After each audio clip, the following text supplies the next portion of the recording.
Hello everyone, welcome to my channel. आज हम करेंगे class 12 business studies and chapter है हमारा बिजनेस फाइनेंस। टॉपिक है हमारा factors affecting capital budgeting decision या फिर factors affecting investment decision. So guys, इस चैनल में हम जितने भी वीडियोस करेंगे वो सभी एनसीईआरटी की बुक्स में से करेंगे।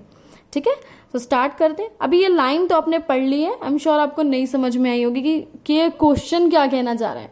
तो ये क्वेश्चन ये है, टॉपिक ये कहना चाह रहा है कि भाई हमें ऐसे फैक्टर्स बताने हैं कि जब हम इन्वेस्टमेंट डिसीजन लेते हैं, यानी जब हम कहीं पैसा इन्वेस्ट करने जा रहे हैं, चाहे किसी भी फिक्स्ड एसेट में हो, मशीन में हो, बिल्डिंग में हो, ठीक है, तो वो डिसीजन लेने से पहले हमें क्या क्या चीजें सोचनी चाहिए, भाई हमें पैसा लगाएं या ना लगाएं। ठीक है, जो हम चीजें सोचते हैं।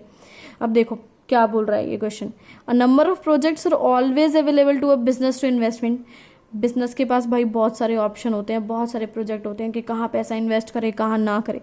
But each project has to be evaluated carefully and depending upon the returns. तो हर एक प्रोजेक्ट को अच्छे से इवेलुएट करना चाहिए और देखना चाहिए भाई रिटर्न्स या फ्यूचर में इससे हमें अर्निंग होगी भी या नहीं होगी, है ना। तब जाके एक प्रोजेक्ट को सेलेक्ट किया जाएगा या रिजेक्ट किया जाएगा। अगर लगता है कि अच्छी अर्निंग होगी तो सेलेक्ट कर लो, लगता है अच्छी अर्निंग नहीं हो पाएगी तो रिजेक्ट कर लो। अगर सपोज क्या होता है, if there is only one project, suppose हमारे पास सिर्फ एक ही प्रोजेक्ट है, ठीक है, then its viability in terms of rate of return. Then हम उसे कैसे चूज करेंगे कि भाई हमें यहाँ पैसा लगाना है या नहीं लगाना है। हम देखेंगे investment and its comparability with the industries average seen. हम इसमें देखेंगे भाई एक तो पैसा लग कितना रहा है, इन्वेस्टमेंट हो कितनी रही है, और साथ में हमारी जो इंडस्ट्री है आसपास की जो भी कॉम्पिटिटर्स वगैरह हैं उन सब में देखेंगे कि भाई उन सब में ये जो पैसा लगाया है सब लोगों ने, उनको कितना एवरेज मिला है, यानी कितना उनको रिटर्न मिल रहा है इस प्रोजेक्ट में पैसा इन्वेस्ट करने से। आगे बढ़ते हैं। There are certain factors which affect the capital budgeting decisions. कुछ फैक्टर्स हैं जिनके बारे में हम पढ़ेंगे। सबसे पहला फैक्टर क्या है, यानी अगर हम सोचते हैं कि भाई हमें इस प्रोजेक्ट में पैसा इन्वेस्ट करना है तो सबसे पहले हम क्या चीज़ सोचेंगे, हम सोचेंगे cash flows of the project, कि जो भी हम प्रोजेक्ट में पैसा लगा रहे हैं उसका कैश फ्लो कैसा है, यानी पैसा आ रहा है जैसे कैश इनफ्लो, पैसा जा रहा है कैश आउटफ्लो। ठीक है, तो ये दोनों चीज़ें हम कंपेयर करेंगे। ऐसा नहीं हो कैश आउटफ्लो हो, इनफ्लो हो ही नहीं रहा है, हमें कोई बेनिफिट मिल ही नहीं रहा है, पैसा जा रहा है। When a company takes an investment decision involves huge amount, it expects to generate some cash flows over a period. सबको पता है भाई, जो ये डिसीजन लेते हैं हम लोग इन्वेस्टमेंट का कि हम यहाँ पैसा इन्वेस्ट करना चाहते हैं, उसमें बहुत ह्यूज अमाउंट इन्वॉल्व होती है ना। और हमें पता है कि कुछ कैश फ्लोज भी होंगी, कैश आएगा भी और कैश जाएगा भी। So these cash flows are in the form of the series of the cash receipts and cash payments. ठीक है, ये किन फॉर्म में होगी कैश फ्लो, या तो कैश रिसीट्स की फॉर्म में होंगी यानी कैश आएगा, या फिर पेमेंट्स की फॉर्म में होगी कैश जाएगा। The amount of these cash flows should be carefully analysed before considering a capital budgeting decision. यानी बोल रहा है जब भी आप कैपिटल बजटिंग डिसीजन ले या कहीं पैसा इन्वेस्ट करने वाले हो तो देख लें कैश इनफ्लो और कैश आउटफ्लो दोनों को। ठीक है, वही मैं सेम चीज कहना चाह रही हूँ, यानी कि सिर्फ कैश आउटफ्लो हो, कैश इनफ्लो भी होना चाहिए। सेकेंड हमारा पॉइंट है रेट ऑफ रिटर्न। नाम पढ़ने से ही पता लग गया होगा।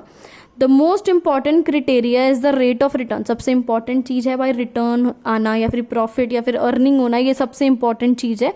These calculations are based on the expected returns from each proposal.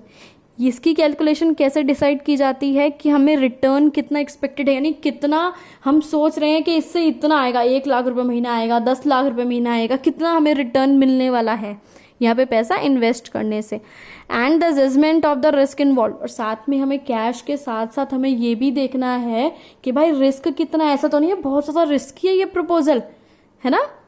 Suppose there are 2 projects, ए और बी, 2 प्रोजेक्ट हैं, दोनों में सेम रिस्क है, लेकिन एक में हमें 10% रिटर्न मिल रहा है, एक में 12% रिटर्न मिल रहा है, तो ऑब्वियस सी बात है हम प्रोजेक्ट बी को चूज करेंगे क्योंकि उसमें ज़्यादा रिटर्न मिल रहा है ना।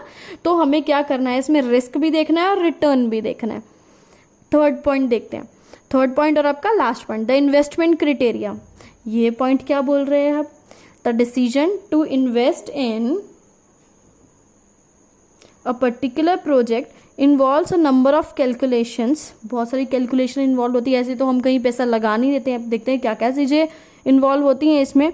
अमाउंट ऑफ इन्वेस्टमेंट, हम पैसा देखते हैं भाई कि इसमें कितना पैसा लगेगा, 1 लाख लग रहा है, 20 लाख लग रहा है, 50 लाख लग रहा है, हमें अपना भी तो बजट देखना है ना। इंटरेस्ट रेट, कितना इंटरेस्ट हमें इससे मिल रहा है, कैश फ्लोज कितने हो रहे हैं, यानी पैसा कितना आएगा, फ्यूचर में कितना जाएगा, कैश इनफ्लो आउटफ्लो दोनों देखने हैं। रेट ऑफ रिटर्न मतलब इन्वेस्टमेंट क्राइटेरिया, मतलब है कि हम जो पैसा इन्वेस्ट कर रहे हैं उससे रिलेटेड हर एक चीज देखना। These are the different techniques to evaluate investment proposal. और ये अलग अलग तरीके हैं, तकनीकें हैं जिससे कि हम किसी भी इन्वेस्टमेंट प्रपोजल को इवेलुएट कर पाते हैं, मतलब देख पाते हैं कि ये प्रोजेक्ट अच्छा है या बुरा, यानी अगर हम यहाँ पैसे लगाएं तो हमें फ्यूचर में इससे बेनिफिट मिलेगा या नहीं मिलेगा।